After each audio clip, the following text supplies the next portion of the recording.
বাজার থেকে নিয়ে চলে এসেছি একটা আস্ত ইলিশ মাছ। আজকে দেখলাম বাজারে গিয়ে প্রচুর ইলিশ মাছ এসেছে, তাই নিয়ে চলে এলাম। দেখি কি রান্না করা যায়। আজকে আমি বানাবো দই দিয়ে ইলিশ পাতুরি, দই ইলিশ পাতুরি। তার জন্য নিয়ে নিয়েছি সাদা সর্ষে, কালো সর্ষে, পোস্ত, কাঁচা লঙ্কা আর দই। সব রকম আমি আগে মিক্সিতে পেস্ট করে নেব। এগুলো মিক্সিতে পেস্ট করার আগে 10 মিনিট ভালো করে ধুয়ে একটু ভিজিয়ে রেখে দিয়েছি।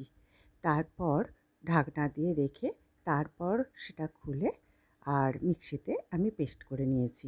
তাহলে পেস্টটা খুব ভালো হবে।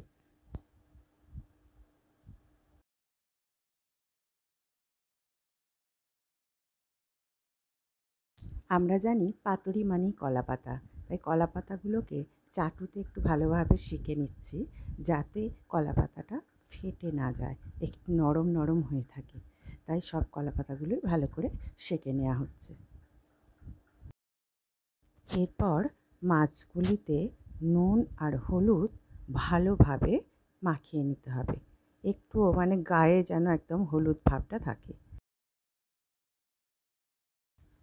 এরপর কলা পাতাতে যে পেস্টটি তৈরি করেছিলাম সেটি ভালোভাবে চামচে করে মাখিয়ে দিয়ে আমি একটি বা দুটি মাছ তার ওপর বসিয়ে দিলাম। একটি করে মাছ দেওয়াই ভালো, আমি একটায় দুটি দিয়েছি আর অন্যগুলোই একটি করেই দিয়েছি।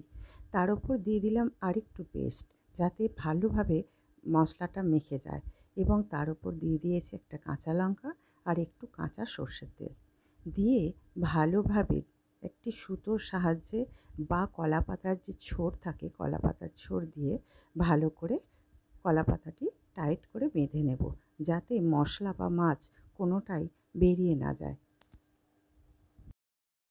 এইভাবে আরও দুটি আমি বানিয়ে নিচ্ছি। একটুখানি লক্ষ্য রাখুন যে কিভাবে আমি বানাচ্ছি।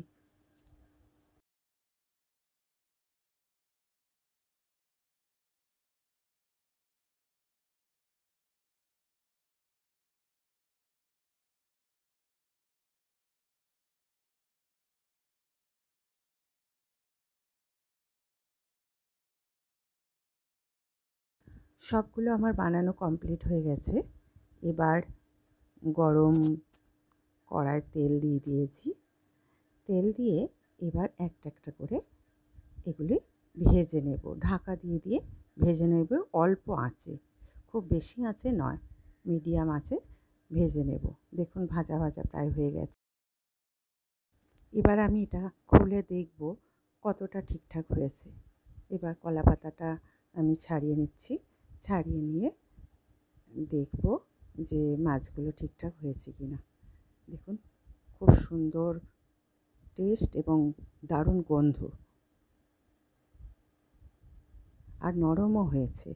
আমি একটু হাত দিয়ে ভেঙে দেখালাম, নরমও হয়েছে। এইভাবে আপনারা বানাবেন আর অবশ্যই কমেন্ট করে জানাবেন যে কেমন হয়েছে আপনাদের রান্না। অবশ্যই। Good night, bye bye.